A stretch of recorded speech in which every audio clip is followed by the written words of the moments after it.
sebab-sebab azab kubur. Apa sebab-sebab azab kubur? Secara umum, dosa-dosa menyebabkan azab kubur. Secara umum.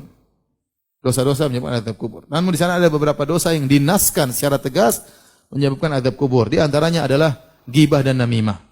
Di antaranya ghibah dan namimah. Di antaranya tidak bersih tatkala cebok dari kencing. Dalam hadis yang masyhur, kata Nabi SAW dari Ibnu Abbas berkata, marra Nabi SAW bi kubrain. Nabi melewati dua kuburan. Nabi berkata, innahuma la yu'adzabani. Sungguhnya penghuni dua kuburan ini sedang diazab.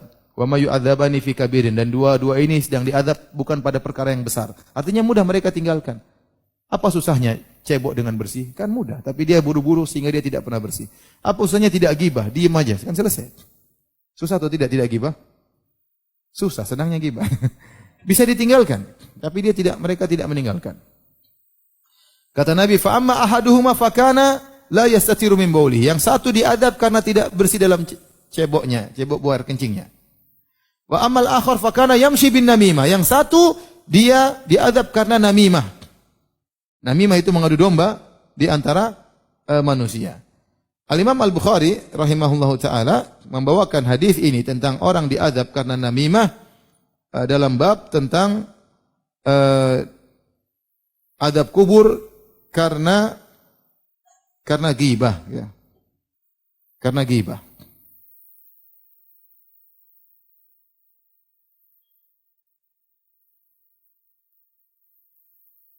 Jadi mereka Imam Bukhari memasukkan ghibah dalam sebab adab kubur. Kenapa?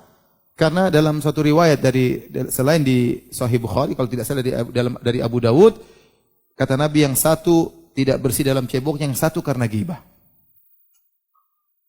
Adapun dalam Sahih Bukhari tidak disebutkan lafaz tersebut, tetapi Ibnu Hajar menjelaskan karena orang yang namimah biasanya ghibah. Jadi namimah itu ghibah plus. Ya kan? Dia menceritakan kejelekan orang untuk malu domba dengan si A dan si B. Dia ke A, dia ceritakan kejelekan B. Dia ke B, dia ceritakan kejelekan apa? A. Dia ghibah berarti. Plus dia ingin mengadu domba. Sehingga orang yang melakukan namimah, dia pasti ghibah. Dia pasti ghibah. Oleh karena di antara perkara yang membuat orang bisa diazab dalam kubur adalah tidak bersih tatkala cebok dari kencingnya. Yang kedua karena ghibah. Yang ketiga karena namimah. Dan yang keempat di antaranya karena sombong tadi. Hadis Abu Hurairah, seorang berjalan bangga dengan rambutnya yang indah, dengan pakaian yang indah, kemudian ditenggelamkan dalam tanah sampai hari kiamat. Makanya hati-hati, jangan sombong. Kalau orang dengan pakaian saja bisa sombong, apalagi dengan mobilnya, apalagi dengan motornya. Ya. Sebab kesombongan banyak. Maka seorang bertakwa kepada Allah. Jangan sampai dia sombong dan itu bisa menyebabkan dia diazab dalam alam barzakh. Demikian juga tadi kita sebutkan, di antara yang diadab dalam alam barzakh pendusta.